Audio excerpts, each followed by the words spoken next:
ജയൻ മരിച്ചപ്പോൾ ഇതേ അനുഭവം ഉണ്ടായത്. ശരിക്കും 4 ചിത്രങ്ങൾ ഡബ്ബ് ചെയ്യാതെ കിടക്കുകയാണ്. കോളിളക്കം, ആക്രമണം, അറിയപ്പെടാത്ത രഹസ്യം, മനുഷ്യമൃഗം. ഈ 4 ചിത്രങ്ങൾ ഇങ്ങനെ കിടക്കുമ്പോൾ എൻ്റെ ചില കൂട്ടുകാർ പറഞ്ഞ് ചിലപ്പം നിന്നെ വിളിക്കാൻ സാധ്യതയുണ്ട്, ശബ്ദമൊന്നും കൊടുത്തിട്ടില്ല എന്നൊക്കെ വായിച്ചു, ഇങ്ങനെ കേട്ടെന്നൊക്കെ പറഞ്ഞു. ഒരു ദിവസം ഇതുപോലെ എവർഷൈൻ പിക്ചേഴ്സിൽ നിന്ന് ഒരു വിളി വരുന്നു. അവർ ആലപ്പുഴയിലുള്ള അന്നത്തെ ശാന്തി തിയേറ്റർ എന്ന് പറയുന്ന തിയേറ്ററിലേക്ക് അവരുടെ മാനേജറെ വിളിച്ചിട്ട് പറഞ്ഞു, ഇന്ന ആളെ ഞങ്ങൾക്കൊന്ന് കണക്ട് ചെയ്ത് തരണമെന്ന് പറയും.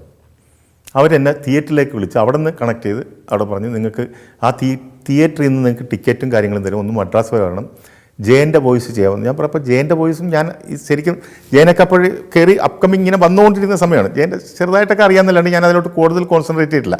ഇവൻ നസീർ സാറിൻ്റെയോ ഉമ്മക്കാടെയൊക്കെ ചെയ്യുന്ന പോലെ അത്ര പെർഫെക്റ്റായിട്ട് ഞാൻ ചെയ്യാൻ തുടങ്ങിയിട്ടില്ല. അവർ ചെയ്യാമെന്ന് പറയും ധൈര്യമായിട്ട്. അങ്ങനെ ഞാൻ മനുഷ്യമൃഗം എന്നൊരു സിനിമയ്ക്കാണ് ആദ്യം ഞാൻ വണ്ടി കയറുന്നു, അവിടെ ചെല്ലുന്നു.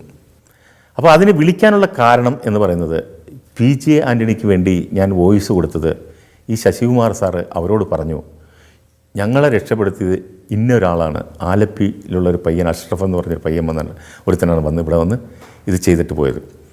അതുകൊണ്ട് അയാളെ വിളിച്ചാൽ നിങ്ങൾക്കും പരിഹരിക്കപ്പെടും എന്ന് പറഞ്ഞതുകൊണ്ടാണ് അവർ ആ ഉപദേശം കേട്ടാണ് എന്നെ വിളിച്ചിരിക്കുന്നത്.